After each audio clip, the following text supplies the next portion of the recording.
এবার আমরা জানবো ফ্লেক্সবক্সের আরো কিছু প্রপার্টি সম্পর্কে। এটা হচ্ছে আমাদের সিএসএস এর পার্ট 2 নাম্বার ভিডিও। এর আগের ভিডিওটা ছিল আমাদের ফ্লেক্সবক্সের পার্ট 1 নাম্বার ভিডিও।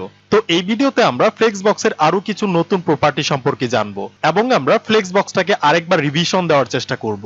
তাহলে আপনাদের বুঝতে সুবিধা হবে। আর আপনি যদি আমাদের ফ্লেক্সবক্সের পার্ট 1 নাম্বার ভিডিওটা না দেখে থাকেন তাহলে সেটা দেখে আসবেন, নইলে কিন্তু আপনারা এই ফ্লেক্সবক্সের পার্ট 2 নাম্বার ভিডিওটা কিছুই বুঝতে পারবেন না। ঠিক আছে, তাহলে চলেন আমরা চলে যাই আমাদের ভিএস কোডে।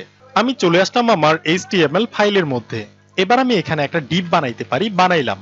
এবার এই ডিভের মধ্যে আমি আরো কিছু ডিভ বানাবো, সেক্ষেত্রে আমি জাস্ট লিখে দিব div এবং এখানে আমি কন্টেন্ট হিসেবে লিখতে পারি 1। এবার আমি এই ডিভটাকে আরেকবার কপি করব, সেক্ষেত্রে আমাদের কি করতে হবে, alter shift down arrow click করতে হবে। এটা কপি হইলো, এখানে আমি লিখতে পারি এটা হবে 2। একইভাবে আমি এই ডিভটাকে আরেকবার কপি করলাম, এখানে আমি লিখতে পারি 3। আরেকবার কপি করলাম, এখানে লিখলাম 4।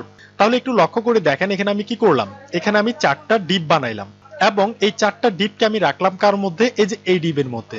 এই ডিভটা হচ্ছে আমাদের এই 4টা ডিভের প্যারেন্ট ডিভ। আপনি এই 4টা ডিভকে প্রোডাক্ট হিসেবে চিন্তা করতে পারেন। এই 4টা হচ্ছে আমাদের প্রোডাক্ট। এই 4টা প্রোডাক্টকে আমরা রাখলাম কার মধ্যে, এই প্যাকেটের মধ্যে। এই ডিভটা হচ্ছে একটা প্যাকেট, এই ডিভটা হচ্ছে আমাদের এই 4টা ডিভের একটা গার্ডিয়ান। ঠিক আছে, তাহলে এবার আমি এই প্যারেন্ট ডিভটাকে আমাদের সিএসএস ফাইলে ধরবো, সেক্ষেত্রে আমাদের কি করতে হবে, এখানে ক্লাস ব্যবহার করতে হবে। আমি করলাম। এবার আমি ক্লাসের একটা নাম দিতে পারি বক্স। এই বক্সটাকে আমি যদি কপি করে আমার সিএসএস ফাইলে যাই, যেহেতু ক্লাস সেক্ষেত্রে আমাদের ডট দিতে হবে আমরা জানি, বক্সটাকে পেস্ট করে দিলাম, কার্লি ব্রেসেস ওপেন ক্লোজ। এবার আমি এই প্যারেন্ট ডিভের একটা ব্যাকগ্রাউন্ড কালার দিব, সেক্ষেত্রে আমাদের কি করতে হবে, এখানে লিখতে হবে বিজি কালার, সেটা হবে ধরেন ইন্ডিয়ান রেড কালারটা হবে। তাহলে এবার যদি আমি কন্ট্রোল এস মেরে সেভ করে আমার ব্রাউজারে গিয়ে দেখি, তাহলে দেখেন এই টাইপের কিছু একটা হয়েছে। এই যে 1 2 3 4 এগুলা হচ্ছে এক একটা করে ডিভ। এখানে আমি 4টা ডিভ নিছি, এই 4টা ডিভ আছে কার মধ্যে, এই 4টা ডিভ আছে আমাদের এই বক্সের মধ্যে। আপনি যে এই ব্যাকগ্রাউন্ড কালারটা দেখতে পারতেছেন ইন্ডিয়ান রেড, এটা হচ্ছে আমাদের বক্স। আমাদের বক্সের মধ্যে এই 4টা এলিমেন্ট আছে বা আমাদের এই 4টা ডিভ আছে। ঠিক আছে, আমি যদি আপনাদের আরেকটু ভালোভাবে দেখাই, আপনি HTML ফাইলে আসেন, এসে দেখেন এই যে 4টা ডিভ আছে কার মধ্যে, আমাদের এই ডিভের মধ্যে। এই ডিভের আমরা নাম দিছি হচ্ছে বক্স। আমাদের সিএসএস ফাইলে গিয়ে বলছি যে এই বক্সের ব্যাকগ্রাউন্ড কালার হবে ইন্ডিয়ান রেড। সে কি করছে, এখানে কিন্তু আমাদের ইন্ডিয়ান রেড কালারটা দিয়ে দিছে এবং আমাদের এই 4টা ডিভ এই বক্সের মধ্যে রেখে দিছে।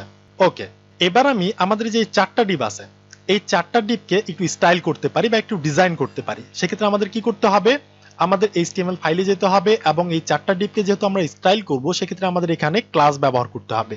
তো আমি ক্লাস দিয়ে এই 4টা ডিভকে ধরি। এই ডিভের ক্লাস নেম আমি কি দিতে পারি, এটা হবে ধরেন চাইল্ড নেম। তো এটাকে আমি সিলেক্ট করলাম, কপি করলাম। এবার আমি একই ক্লাস নেম এই 2 নাম্বার ডিভের মধ্যে দিয়ে দিলাম। 3 নাম্বার ডিভের মধ্যে আমি এটাকে দিলাম এবং 4 নাম্বার ডিভের মধ্যে আমি এটাকে দিলাম। ওকে, তাহলে দেখেন আমরা এই 4টা ডিভেরই ক্লাস নাম দিলাম চাইল্ড নাম। এই চাইল্ড নামটা কিন্তু আমরা 4টা ডিভেরই ক্লাস নাম দিলাম। এবার যদি আমরা এই চাইল্ডটাকে ধরে ডিজাইন করি, তাহলে আমাদের সবগুলা ডিভের মধ্যে সেই ডিজাইনটা পাবে। তাহলে আমি এই চাইল্ডটাকে কপি করলাম, করে আমাদের সিএসএস ফাইলে যাই। যেহেতু আমাদের ক্লাস, সেক্ষেত্রে আমরা জানি ডট দিতে হবে, দিয়ে দিলাম, চাইল্ডটাকে পেস্ট করলাম। ওকে, এবার আমি এই চাইল্ডের মধ্যে যে যে ডিজাইনগুলো করব, সেই সব ডিজাইনগুলো আমাদের এই 4টা ডিভের মধ্যে গিয়ে পাবে। এবার আমি তাহলে ডিজাইন করতে পারি যে আমাদের চাইল্ড ডিভগুলার ডিজাইন হবে ধরেন ব্যাকগ্রাউন্ড কালার হবে ধরেন ব্লু ভায়োলেট কালারটা হবে। ঠিক আছে, এবার আমি এই চাইল্ড ডিভগুলার একটু প্যাডিংও দিতে পারি, যে প্রতিটা ডিভের প্যাডিং হবে ধরেন উপরে নিচে হবে 30 পিক্সেলের মতো এবং দুই সাইডে হবে 70 পিক্সেলের মতো। ঠিক আছে, ওকে, এবার আমরা চাইল্ড ডিভের আরো কিছু ডিজাইন করতে পারি। ধরেন প্রতিটা চাইল্ড ডিভের বর্ডার হবে 3 পিক্সেলের মতো মোটা, স্টাইল হবে সলিড এবং কালার হবে ব্ল্যাক কালার। ওকে, এবার যদি আমি সেভ করলাম, সেভ করে গিয়ে রিলোড করি, তাহলে দেখেন এই টাইপের কিছু একটা হয়েছে। ঠিক আছে, এই টাইপের কিছু একটা হয়েছে। আচ্ছা, এবার আমি আমাদের যে কন্টেন্ট গুলো আছে যে 1 2 3 4 এগুলোর কালার কিন্তু ব্ল্যাক কালার, তো এগুলোকে আমি হোয়াইট কালার করতে চাইতেছি। সেই জন্য আমি এখানে ব্যবহার করতে পারি যে কালার হবে হোয়াইট কালার। এবং আমি চাইতেছি আমাদের টেক্সটটা যাতে আর একটু বড় হয়, সেক্ষেত্রে আমি ব্যবহার করতে পারি ফন্ট সাইজ, এবং ফন্ট সাইজ হবে ধরেন 40 পিক্সেলের মতো। ঠিক আছে, তাহলে যদি আমি দেখি, তাহলে দেখেন এই টাইপের কিছু একটা হয়েছে। ওকে, তো এবার আমি এখানে একটু মার্জিনও ব্যবহার করতে পারি যাতে আর একটু সেপারেট হয়। সেজন্য আমি এখানে ব্যবহার করতে পারি যে আমাদের প্রতিটা চাইল্ড ডিভের মধ্যেই মার্জিন পাবে ধরেন 20 পিক্সেল করে। তাহলে কি হবে, আমাদের প্রতিটা ডিভেরই চতুর সাইড দিয়ে 20 পিক্সেল করে জায়গা সে ছাড়বে। তাহলে দেখতে পাচ্ছেন এই টাইপের কিছু একটা হয়েছে। এবং আপনি একটু লক্ষ্য করে দেখেন, এই যে আমাদের প্রতিটা ডিভের পিছনে কিন্তু আমাদের ইন্ডিয়ান রেড কালারটা দেখা যাইতেছে, সেটা হচ্ছে আমাদের প্যারেন্ট ডিভ। আমাদের এই প্যারেন্ট ডিভের মধ্যে আমাদের এই 4টা ডিভ আছে। তো এবার আমি চাইতেছি আমাদের যে চারটা ডিপ আছে এই চারটা ডিপ নিচের লাইনে না এসে এই চারটা ডিপ কি করছে দেখেন প্রতিটা কিন্তু নিউ নিউ লাইনে আসছে, মানে নিচে নিচে আসছে।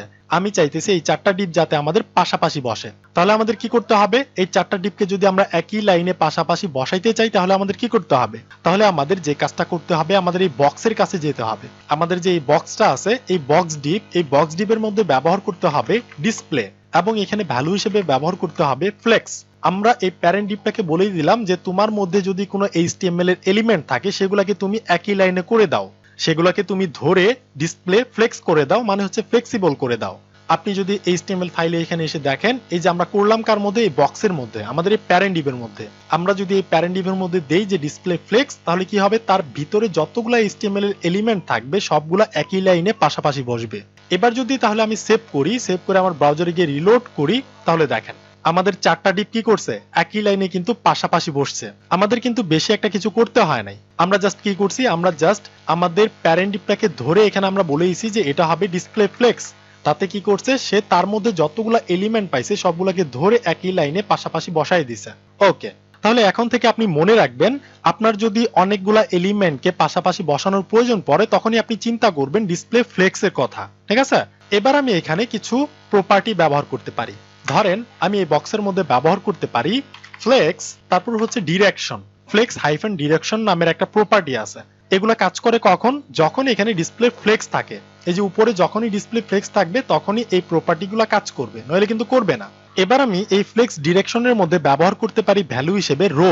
এই রোটা যদি আমি ব্যবহার করি তাহলে আপনি কোনো পরিবর্তন দেখতে পারবেন না। দেখেন কোনো পরিবর্তন নাই, কারণ হচ্ছে আমাদের চারটা ডিবি কিন্তু রো এর মতোই আছে, তাই না? রো কোনটাকে বলে, লেফট থেকে রাইটের দিকে, এটাই তো হচ্ছে রো। তো এটা কিন্তু রো ওয়াইজ আছে, ঠিক আছে? এটার আর কোনো পরিবর্তন নাই। ওকে, এবার আমি যদি এখানে ব্যবহার করি যে রো হাইফেন রিভার্স, আমি ফ্লেক্স ডিরেকশনের মধ্যে ব্যবহার করলাম রো হাইফেন রিভার্স, তাহলে দেখেন এবার কি হয়। আমি রিলোড করার আগে, রিফ্রেশ করার আগে আমি আপনাদের দেখাই এখানে কি কি আছে। যে 1 নাম্বার ডিপটা আগে আছে, তারপর হচ্ছে 2 নাম্বার ডিপটা, তারপর 3 নাম্বার ডিপটা, তারপর 4 নাম্বার ডিপটা।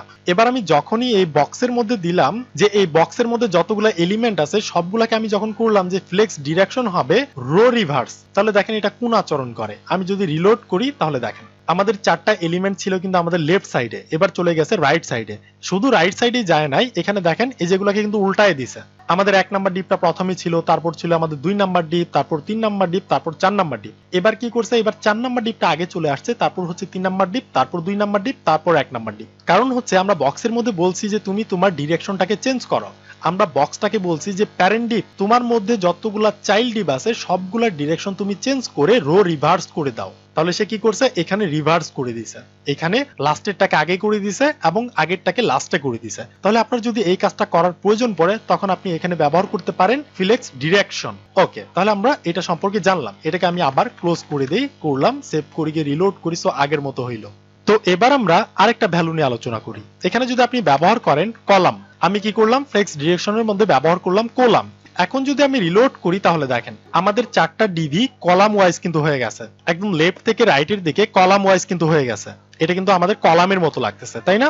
ওকে, এবার দেখেন আমাদের 1 নাম্বার ডিপটা আছে সবার প্রথমে, তারপর হচ্ছে আমাদের 2 নাম্বার ডিপ, তারপর আমাদের 3 নাম্বার ডিপ, তারপর আমাদের 4 নাম্বার ডিপ। এবার যদি আমি এখানে ব্যবহার করি কলাম হাইফেন রিভার্স, আমরা কলামটাকেও রিভার্স করতে চাইতেছি। এবার যদি আমি রিফ্রেশ করি তাহলে দেখেন আমাদের 4 নাম্বার ডিপটা সবার আগে চলে গেছে, তারপর হচ্ছে 3 নাম্বার, তারপর 2 নাম্বার, তারপর 1 নাম্বার। আগে কিন্তু ছিল আগে 1 নাম্বার, তারপর 2 নাম্বার, 3 নাম্বার, 4 নাম্বার। এবার কিন্তু সেটাকে উল্টায় দিছে, সেটাকে উল্টায় দিয়ে কি করছে, প্রথমে 4 নাম্বারটাকে দিছে, তারপর 3 নাম্বার, 2 নাম্বার, 1 নাম্বার। তাহলে রিভার্স করলে কি হয়, রিভার্স করলে সেটাকে উল্টায় দেয়। আমি যদি রিভার্সটাকে রিমুভ করি, করলাম, জাস্ট আমি কলামটাকে রাখলাম, রিলোড করি, তাহলে দেখেন এবার কিন্তু আবার আগের মতো হয়েছে 1 2 3 4। এবার যখনই আমি এখানে রিভার্সটা করব হাইফেন রিভার্স, তখন কি করবে, সেটাকে উল্টায় দিবে।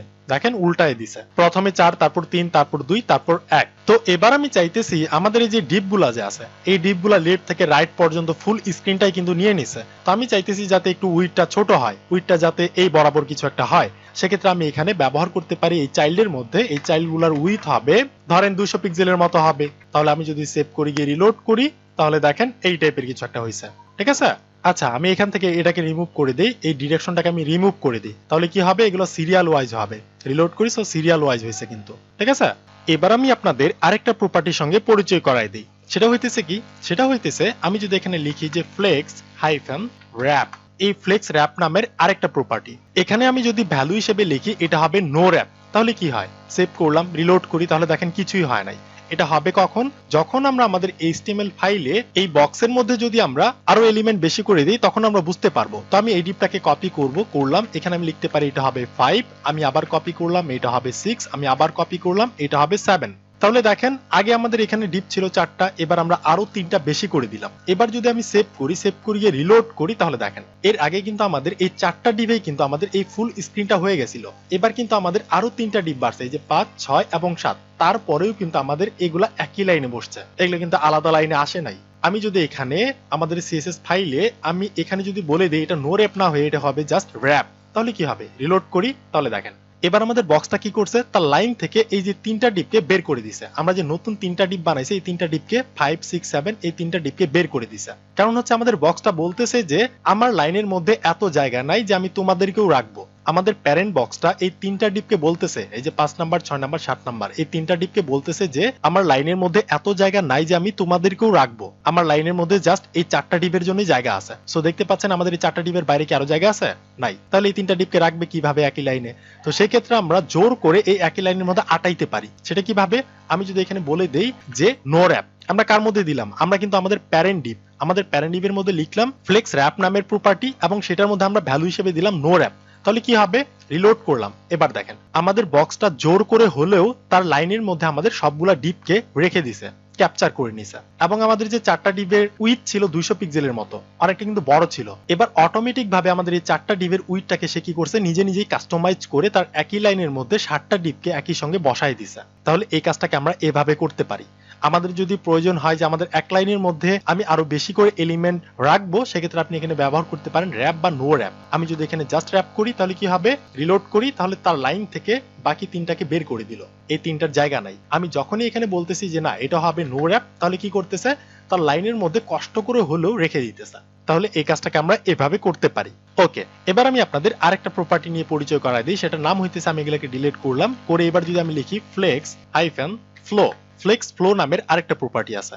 এখানে আপনি 2টা ভ্যালু ব্যবহার করতে পারেন, একটা হচ্ছে রো এবং আপনি যদি এখানে বলেন স্পেস দিয়ে যে এটা হবে র্যাপ, তাহলে কি করবে, সেভ করলাম, দেখেন আমাদের লাইনটাকে সে কি করছে, রো ওয়াইজ করছে, এগুলো হচ্ছে রো ওয়াইজ, এবং সঙ্গে সঙ্গে কি করছে, র্যাপও করে দিছে, যার কারণে কি করছে, বাকি যে 3টা ডিপ ছিল সেই 3টা ডিপকে বের করে দিছে। তো আমরা কি করতে পারি, একই লাইনের মধ্যে আমরা একই প্রপার্টির মধ্যে 2টা ভ্যালুও ব্যবহার করতে পারি।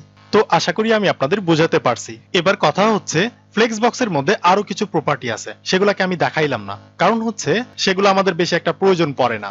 যেগুলা বেশি প্রয়োজন পড়ে সেগুলা নিয়ে কিন্তু আমি আপনাদের দেখাইলাম। আপনি যদি ফ্লেক্সবক্সের ডিসপ্লে ফ্লেক্স করতে পারেন এবং জাস্টিফাই কন্টেন্ট সেন্টার বা অ্যালাইন আইটেম সেন্টার এগুলো ব্যবহার করতে পারেন, তাহলে ধরে নেন আপনার ফ্লেক্সবক্স শেখা হয়ে গেছে। বাকি যেগুলো আছে সেগুলো আমরা অন্যভাবেও করতে পারি। যেমন ধরেন আমি যদি এগুলোকে ডিলিট করে দেই, করলাম, এবং HTML ফাইল থেকে এই যে 3টা ডিপ যা বানাইছিলাম এগুলোকে ডিলিট করে দিই, করলাম, সেভ করে গিয়ে রিলোড করি, সো আগের মতো হয়ে গেল। এবার আমি চাইতেছি আমাদের যে 2 নাম্বার ডিপটা আছে এইটার উইথটা একটু বেশি হবে, তো সেইটা আমরা করতে পারি। আমরা যদি এই 2 নাম্বার ডিপের মধ্যে আরেকটা ক্লাস নেম দিয়ে দেই, ধরেন এটা হবে child2, এটাকে আমরা কপি করতে পারি, করলাম, আমাদের CSS ফাইলে গিয়ে আমি এখানে পেস্ট করতে পারি, করলাম। এবার আমি ফ্লেক্সবক্সের আরেকটা প্রপার্টি আছে যেটার নাম হচ্ছে flex-basis।